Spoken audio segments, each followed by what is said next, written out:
की जो कागजी कार्रवाई थी वो लगभग पूरी हो चुकी थी और सभी थोड़ी देर में ही निकलने वाले थे कोर्ट से बाहर, लेकिन अचानक से जज लाहौटी जो है वो दोबारा अपनी चेयर पर बैठ गए हैं और जो सारे अभियुक्त थे जिनको रिहा कर दिया गया था उनको दोबारा से जज ने कोर्ट रूम में बुलाया है। अब किस लिए बुलाया है, क्या कहना चाहते हैं, ये अभी थोड़ी देर में ही पता चल जाएगा। लेकिन जो कोर्ट रूम के अंदर हमारी संवाददाता है विद्या, उन्होंने उनके जो अपडेट्स हैं उससे अभी पता चल रहा है कि जज ने सारे अभियुक्तों को दोबारा कोर्ट रूम में बुलाया है और क्या अंदर बुलाने की वजह है ये अभी थोड़ी ही देर में स्पष्ट हो जाएगा।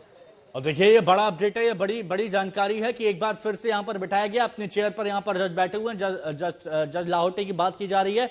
वजह क्या है, सभी को वापस बुलाया गया, वजह क्या है, इसका थोड़ी देर में अपडेट आएगा, आज तक पर हम आपको देंगे। लेकिन जब फैसला आया, 7 आरोपित बरी हो गए हैं, 17 साल बाद फैसला आया, तो इस पर सियासत होना लाजमी था। दोनों तरफ से बयान आ रहे हैं, वो सियासत आपको सुनवाते हैं, बयान सुनवाते हैं आपको। इस देश में जितने टेररिस्ट हैं उनका जो है एक ही धर्म है, इसीलिए वो प्रूफ हो गया।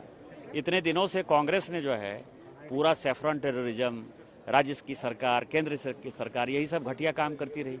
आज दूध का दूध पानी का पानी हो गया और ये कांग्रेस को भुगतना पड़ेगा। पाकिस्तान के लोग जो टेररिस्ट एक्टिविटी करते हैं उन्होंने ये ब्लास्ट किया और आपने सैफरन टेररिज्म के नाम पर जो है भारत में दंगा फसाद मचाने की कोशिश की, कांग्रेस एक्सपोज हुई। आतंकवाद आतंकवाद होता है, आतंकवाद का ना कोई रंग होता है ना कोई धर्म होता है, और आतंकवाद आतंकवाद होता है। भालेगांव में ब्लास्ट हुआ, घटना हुई, ये आपकी विफलता है कि आप सबूतों को कलेक्ट नहीं कर पाए।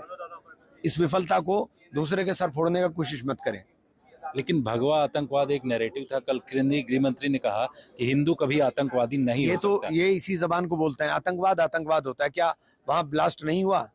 क्या वहां ब्लास्ट नहीं हुआ था? लोग नहीं मरे थे? ब्लास्ट भी हुआ था, लोग भी मरे थे। तो आतंकवाद का कोई चेहरा नहीं होता। कोर्ट की तरफ से कहा गया कि सबूत उस तरीके के नहीं थे जिस तरीके से होने चाहिए, और चाहे आरडीएक्स की बात हो, गाड़ी जो है, उन तमाम चीजों को कहा गया कि इसमें साक्ष्य नहीं है। वैसे नहीं, देखिए कोर्ट ने क्या क्या, उसके ऊपर मैं टिप्पणी नहीं कर सकता हूं, लेकिन अगर सबूतों की कमी रही है तो ये एजेंसी की कमी है।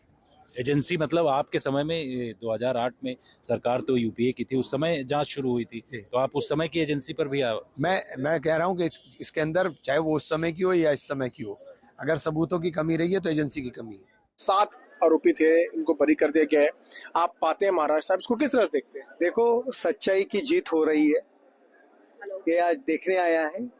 सिर्फ अपने प्रेशर के कारण धाक दपटशा दे के मिलिट्री ऑफिसरों से झूठ कहला के साध्वी प्रज्ञा सिंह और कर्नल पुरोहित इनको अटक किया था। आज दूध का दूध और पानी का पानी हो सामने आया है। हिंदू दहशतवाद नाम का एक गलतफहमी लोगों में घुमा, कांग्रेस गवर्नमेंट ने ये कार्रवाई की थी। आज सच्चाई सामने आई है। कांग्रेस के वो सारे आला कमान के नेता जो बड़े बड़े दिग्गज थे, उनको आके अब जवाब देना चाहिए सदन में या जनता को कि उन्होंने बगैर कोई जाने राजनीति पार्टी होते हुए आरोपी और आरोप गढ़ दिया, मढ़ दिया, उसका जवाब इन लोगों को देना चाहिए। गृह मंत्री जी ने कल कह दिया था बहुत साफ शब्दों में, भारत में हिंदू, भारतीय हिंदू आतंकवादी नहीं हो सकता। आज वो साबित हो गया।